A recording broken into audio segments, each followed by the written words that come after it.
My name ain't matter no more. On these streets, I was Bloodless. Earned that name because I could handle business without spilling a drop when it wasn't necessary. But when it was, that's a different story entirely. I'm sitting here now, 20 years removed from that life, and I can still smell the gunpowder on my hands, still hear the sirens echoing through the projects of South Central LA, still feel that knot in my stomach every time I see a kid wearing blue, walking with that swagger I used to have. People think they know about the Crips from movies and rap songs. They don't know shit. They see the colors, the hand signs, the territory wars, but they never seen the machine from the inside, never felt the weight of that blue bandana around their neck, like a noose that gets tighter every day you wear it. I was 15 when I first walked into that garage on Crenshaw Boulevard. Wasn't no ceremony, wasn't no dramatic music playing in the background, just 12 dudes sitting around, smoking Newports and counting money from the night before. The OG they called Phantom looked up at me with eyes colder than January rain. "You sure about this, little man?" he asked, not even bothering to look away from the bills in his hands. "Once you in, ain't no retirement plan in this organization." I nodded, but my throat was dry as desert sand. Truth is, I wasn't sure about nothing. My mom's was working 3 jobs just to keep food on the table. My pops was somewhere in Chino. State prison and the Bloods had been pressuring kids in my neighborhood for weeks. You either picked a side, or you became target practice. The initiation wasn't what I expected. No dramatic beatdown, no jumping in ceremony. Phantom handed me a .38 revolver, cold metal that felt heavier than anything I'd ever held, and told me I had 48 hours to prove myself.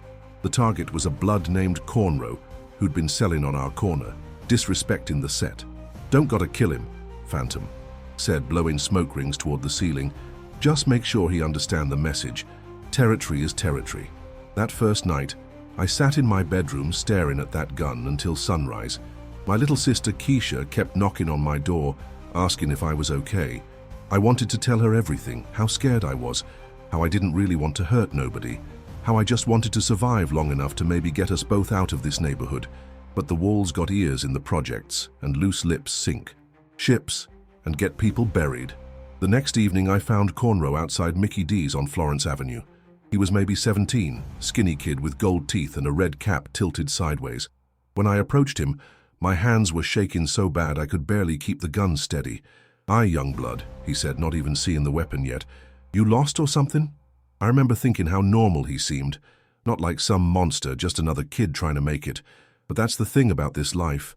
Everybody's just another kid until the moment they ain't. "Phantom sent me," I said, finally pulling the .38 from my jacket. His whole demeanor changed instantly. Hands went up slow, eyes got wide, but he didn't run. Respect for that, even now. "Look, man," Cornrow said, voice steady despite the situation. "I got a baby girl at home. Whatever beef y'all got with me, we can work it out." I wanted to lower that gun so bad. Wanted to tell him to just stay away from our block, and everything would be cool. But I could feel eyes watching from the shadows. Crips don't send new recruits on solo missions without backup nearby. This was a test, and failing meant more than just disappointment. I aimed for his leg and squeezed the trigger. The sound was louder than I expected, even on a busy street. Cornrow went down screaming, grabbing his thigh while blood seeped through his fingers.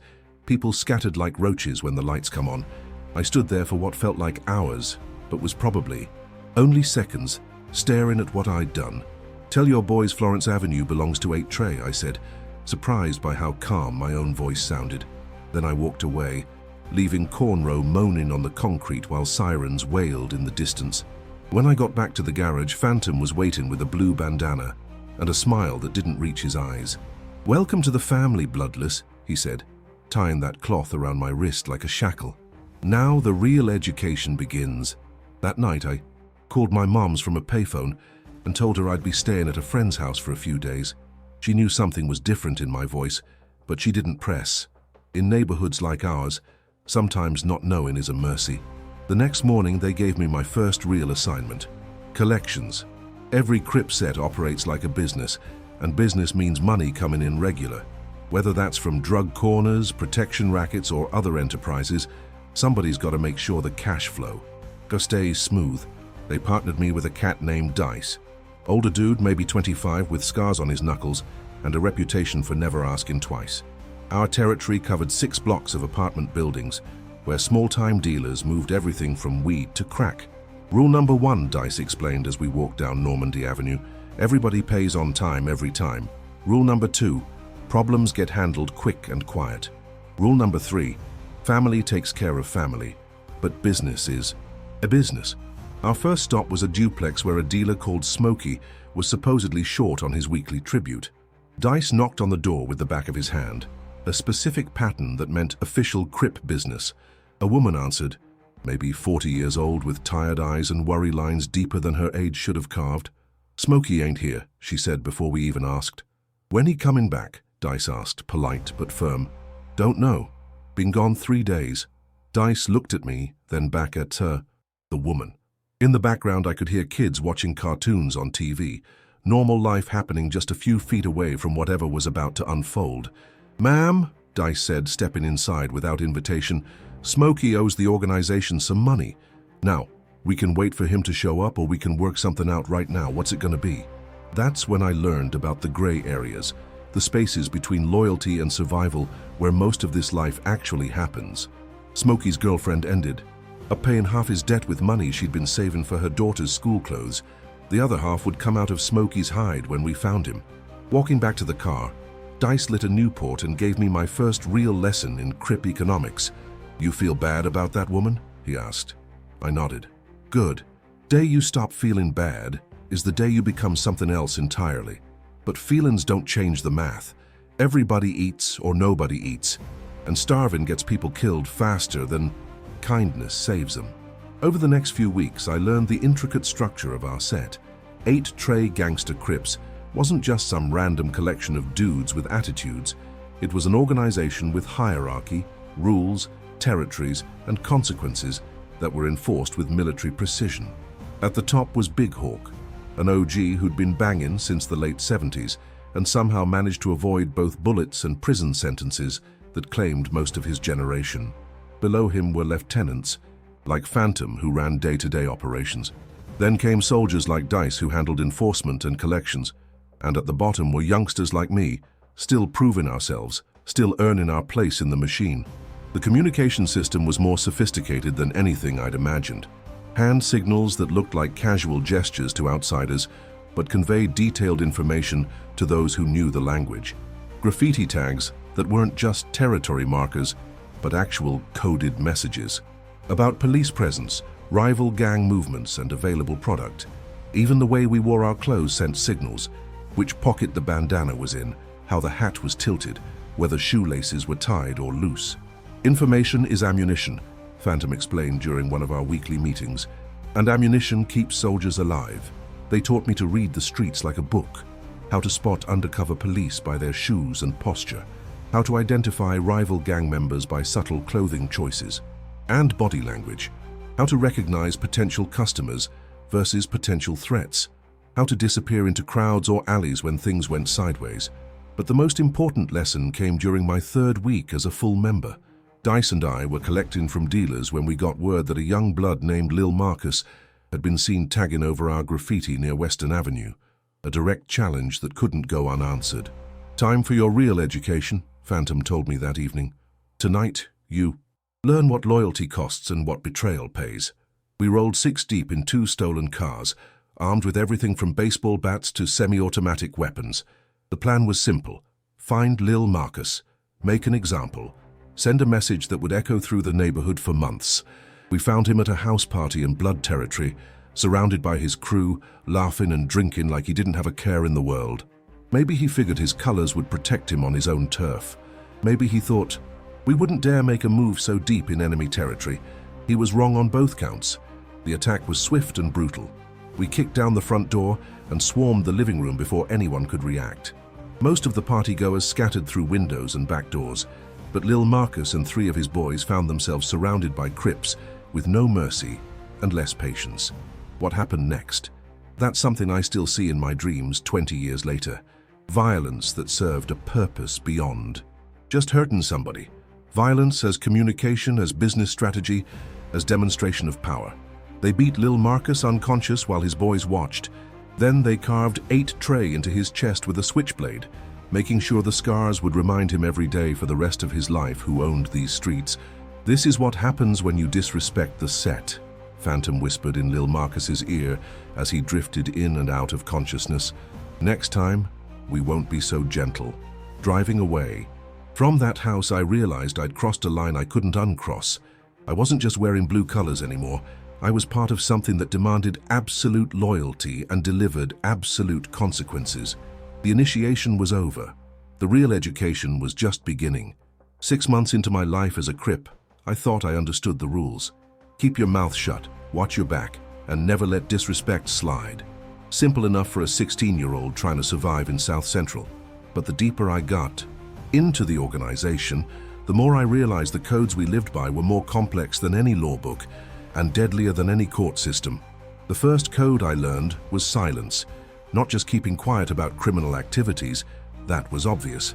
I'm talking about a level of silence that went bone deep, became part of your DNA. You didn't talk about internal conflicts, you didn't gossip about who was climbing up the ranks, and you damn sure didn't speculate about who might be cooperating with the police. This lesson came hard and fast when a cat named Pookie got caught by LAPD with enough crack to put him away for 10 years. Word on the street was that Pookie might flip, might trade information for a reduced sentence. Within 48 hours, 3 different Crips had approached me, each one fishing for information about what Pookie might know, what operations he'd been involved in, who he'd been seen talking to before his arrest. "I don't know nothing about Pookie's business," I told each of them, which was mostly true. But the real lesson was in their faces, how quickly suspicions spread through the organization like a virus, how paranoia became a survival tool, how trust became a luxury nobody could afford. Pookie never made it to trial. They found him hanged in his cell with a bedsheet, though everybody knew suicides don't usually leave rope burns on the wrists. The message was clear. Even suspected cooperation was a death sentence. The second code was territorial, sovereignty, and it went way deeper than just defending corners where we sold drugs. Every mailbox, every bus stop, every payphone in our territory was part of the empire. When civilians got robbed in our area by outsiders, we handled it. Not out of community service, but because unauthorized crime in our territory was bad for business and challenged our authority. I remember one night when a group of Armenian kids from East Hollywood came through our neighborhood, breaking into cars and stealing stereos. They weren't affiliated with any gang, just opportunistic thieves. But Phantom saw this as a direct challenge to our control. "Can't have freelancers operating on our turf," he explained as we loaded up for a hunting mission. "Today it's car stereos, tomorrow it's competition for our customers. Gotta nip it in the bud." We caught those Armenian kids 3 nights later, cornered them in an alley behind a grocery store on Western Avenue. What followed wasn't just a beating. It was a systematic demonstration of power. We took their money, their jewelry, their shoes, and then spray-painted 8 Tray territory on their backs with permanent markers. "Y'all got 24 hours to spread the word," Dice told them as they stumbled away half-naked and thoroughly humiliated. "Any Armenian motherfucker gets caught on our blocks again, we ain't gonna be so neighborly." The message worked. For months afterward, East Hollywood crews avoided our area entirely. But the most complex code was loyalty, and it came with more gray areas than I'd expected. Loyalty to the set came before loyalty to family, friends, or personal interests. But what happened when those loyalties conflicted? What happened when your blood brother was beefing with your Crip brother? What happened when loyalty demanded you do something that might destroy your life? I found out when my cousin Deshaun started dealing crack on our corners without permission. Deshaun was family, my mother's sister's boy, who'd practically grown up in our apartment. He was 2 years older than me, always looked out for me when we were kids, taught me how to fight, how to talk to girls, how to survive in the neighborhood. But he wasn't Crip affiliated, and he was cutting into our profits by selling cheaper product to our regular customers. Phantom called me into a meeting on a Tuesday night, just him and Big Hawk in that same garage where I'd been initiated months earlier. "Your cousin's got a problem," Big Hawk said without preamble. "And now you got a problem too." They laid it out simple. Deshaun could join the set and pay the appropriate tributes, he could find somewhere else to conduct his business, or he could be eliminated as competition. Those were the only 3 options, and I had 72 hours to convince him to choose wisely. "But he's family," I said, immediately regretting the words as soon as they left my mouth. Big Hawk's expression didn't change. But the temperature in that garage seemed to drop 10 degrees. "Family is who bleeds with you, not who shares your DNA," he said quietly. "Deshawn ain't never bled for this organization. You have. So I'm gonna ask you one time, and you better think careful before you answer. Where do your loyalties lie?" I went home that night and stared at the ceiling until sunrise, weighing my options. I could warn Deshawn, tell him to pack up and leave town, but that would violate my oath to the organization and probably get us both killed. I could try to convince him to join the Crips, but Deshawn had always been independent, always talked about how gang banging was for fools who couldn't think for themselves. Or I could do nothing, let the situation play out naturally, and hope somebody else handled the problem. The next evening, I found Deshawn on the corner of Florence and Normandy, selling to a regular customer I recognized, a fiend named Jackie who usually bought from our people. "We need to talk," I told him. "What's good?" "Little cousin." Deshawn smiled, counting his money. "Business is booming tonight." I explained the situation as diplomatically as possible, tried to make him understand the position he'd put me in, the danger he was caught in by operating without permission in Crip territory. "Man, fuck all that," Deshawn laughed. "I was selling on these blocks before you ever put on that blue rag. These streets don't belong to no gang. They belong to whoever's strong enough to hold them." That's when I realized Deshawn didn't just misunderstand the situation. He was directly challenging it. He knew exactly what he was doing, and he was betting that our family connection would protect him from consequences. He was wrong. The next night, Dice found Deshawn's body in an alley 3 blocks from our territory. 2 bullets to the head, execution style. No witnesses, no evidence, no suspects. Just another casualty in the endless war for control of the streets. At the funeral, my aunt cried and asked me if I knew who might have killed her son. I looked her in the eye and lied without hesitation. "I don't know nothing about it, Auntie. Deshawn had enemies. Could have been anybody." That's when I truly understood the first code. Silence wasn't just about keeping secrets from outsiders. It was about protecting the organization from the consequences of its own actions, even when those consequences destroyed your own family. The communication codes were equally intricate and ruthless. We had signals for everything: police presence, rival gang activity, internal conflicts, business opportunities, and potential threats. A red bandana tied to a fence post meant blood gang members had been spotted in the area.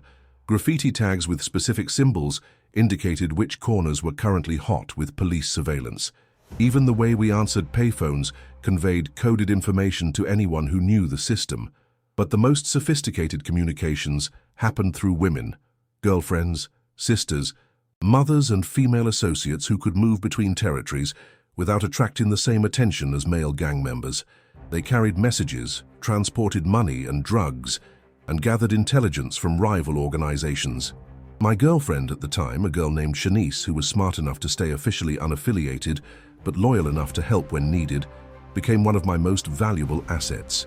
She could walk through blood territory wearing red lipstick and red earrings, strike up conversations with enemy soldiers, and return with detailed information about their activities, their weaknesses, and their plans. "It's all about knowing how to listen," Shanice explained one night as she briefed me on her reconnaissance mission to a blood-controlled house party. Dudes get drunk, they start bragging. They start bragging, they start spilling secrets, and secrets become ammunition. Through Shanice and other female operatives, we learned about planned attacks, drug shipments, police informants, and internal conflicts within rival organizations, information that kept us alive and helped us stay 2 steps ahead of both our enemies and law enforcement. But perhaps the most crucial code was the economy of respect. In the streets, respect wasn't just social currency. It was legal tender that could be earned, lost, stolen, or traded.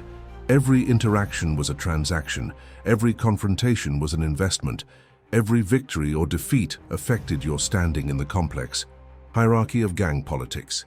Respect could be earned through violence, but it could also be earned through intelligence, loyalty, and strategic thinking.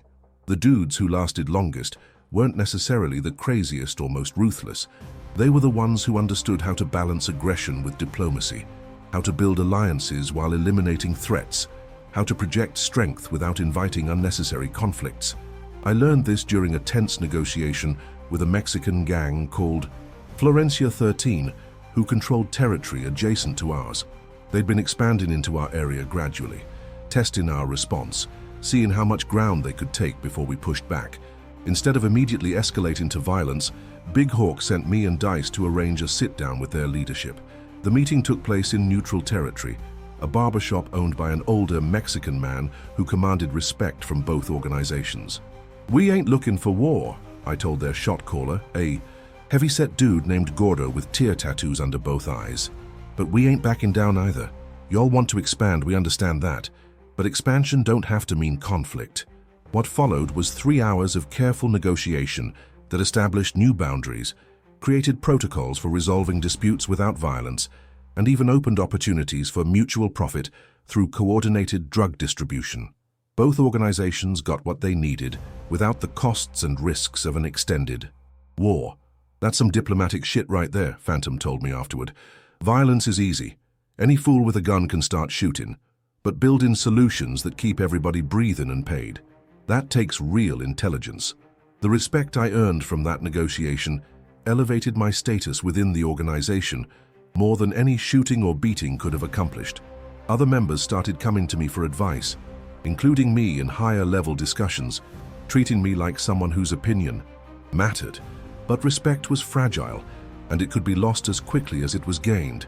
One sign of weakness, one moment of hesitation, one perceived betrayal could destroy years of carefully built reputation. This became clear when a new member named Tiny started questioning my decisions during drug operations. Tiny was 17, fresh out of juvenile detention, and eager to prove himself through confrontation and violence. He began undermining my authority in small ways, showing up late to meetings, criticizing my strategies in front of other members, openly suggesting that I was getting soft because I preferred negotiation to warfare. The situation came to a head during a drug deal that went sideways. We were selling a large quantity of crack to some dealers from Inglewood when rival Bloods showed up and tried to rob us. I made a tactical decision to retreat rather than engage in a shootout in broad daylight with civilians nearby. Bloodless letting them red motherfuckers punk. "Us," Tiny announced loudly as we regrouped later. "Back in the day, Crips would have handled that shit immediately." The challenge was direct and public, witnessed by a dozen other members. If I didn't respond decisively, my leadership would be finished, and Tiny would effectively take my position in the hierarchy. "You got something to say to me?" I asked him, stepping forward until we were face to face. "Yeah, I got something to say," Tiny replied, hand moving toward his waistband where I knew he kept a pistol. "Maybe it's time for some new leadership around here." What happened next was inevitable and necessary. I drew my own weapon faster than Tiny could react, pressed the barrel against his forehead, and spoke loud enough for everyone present to hear clearly. "New leadership starts when old leadership gets buried," I said. "You ready to take that next step? Or you ready to show some respect?" Tiny's hand moved away from his gun slowly, his eyes locked on mine, both of us knowing that one wrong move would end his life immediately. I was just expressing my opinion," he said, voice barely above a whisper. "Express it somewhere else," I replied, holstering my weapon but maintaining eye contact. "And next time you question my decisions in front of the set, make sure you're ready to back up your mouth with action." Tiny never challenged my authority again, but I knew the incident had created an enemy within our own organization. Trust, once broken, could never be fully repaired. Only managed through constant vigilance and overwhelming strength. These were the codes we lived by: silence, loyalty, respect, territory, and violence as both first and last resort. They weren't written down anywhere, never discussed in detail, but every member understood them intuitively because violation meant exile or death. Years later, I would realize that these codes didn't just govern our behavior. They shaped our identities, our relationships, our entire worldview. We weren't just gang members following rules. We were soldiers in an army that rewrote the fundamental principles of human interaction. And like any army, we were only as strong as our weakest link, only as loyal as our most disloyal member, only as silent as our most talkative soldier.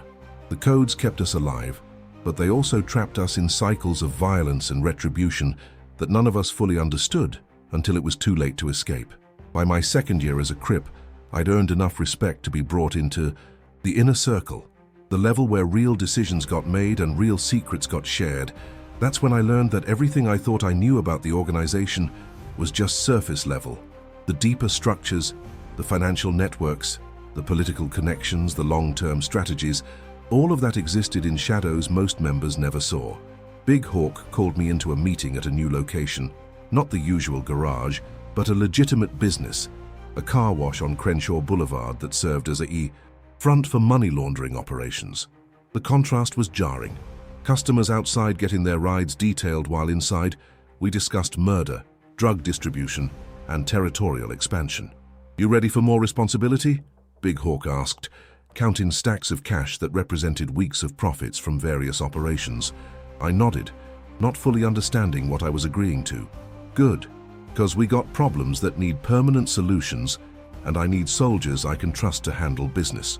Without asking too many questions, the problems he was referring to were threefold. A blood set called Treetop Piru had been muscling in on our drug territory. A police detective named Rodriguez had been pressuring our street-level dealers for information. And worst of all, we had suspected informants within our own organization. "Snitches are worse than enemies," Big Hawk explained. "Enemies you can see coming. Snitches smile in your face while they sharpen knives for your back." The suspected informant was a dude named Coffee, an older member who'd been part of Eight Tray for nearly a decade, but had been acting strange lately. Missing meetings, asking too many questions about operations he wasn't directly involved in, and somehow always absent when police raids happened. "Could be coincidence," Phantom suggested during our strategy session. "Could be," Big Hawk agreed, "but coincidences get people killed. We need to know for sure." They assigned me to shadow Coffee for 2 weeks, document his movements, record his conversations when possible, and identify any suspicious patterns. It was surveillance work, tedious, methodical, and absolutely crucial for the organization's survival. What I discovered was worse than anyone had imagined. Coffee wasn't just passing information to police, he was actively participating in federal investigations, wearing recording equipment during meetings and helping authorities build RICO cases against multiple Crip sets throughout Los Angeles. I followed him to 3 separate meetings with federal agents, photographed him receiving cash payments, and even managed to get close enough to overhear portions of their conversations. Coffee was discussing specific murders, drug operations, and money laundering schemes in enough detail to put dozens of members away for life. But the most shocking discovery came when I realized Coffee's handler was Detective Rodriguez, the same cop who'd been pressuring our dealers. This wasn't just routine police work. It was a coordinated effort to dismantle our entire organization from the inside. "How long you think he's been flipping?" Big Hawk asked after I delivered my report. "Based on what I observed, at least 6 months, maybe longer." 6 months. Big Hawk was quiet for a long moment, calculating the damage. How many operations did Coffee know about? How many meetings did he attend? How many brothers might be looking at federal time because of his cooperation? The numbers were staggering. If Coffee had been recording conversations and providing information for 6 months, nearly every active member of our set was potentially compromised. Indictments could come down any day, and when they did, the entire organization could collapse overnight. "We need to handle this situation immediately," Big Hawk decided, "but it's got to look natural. Can't have federal agents suspecting that we discovered their informant."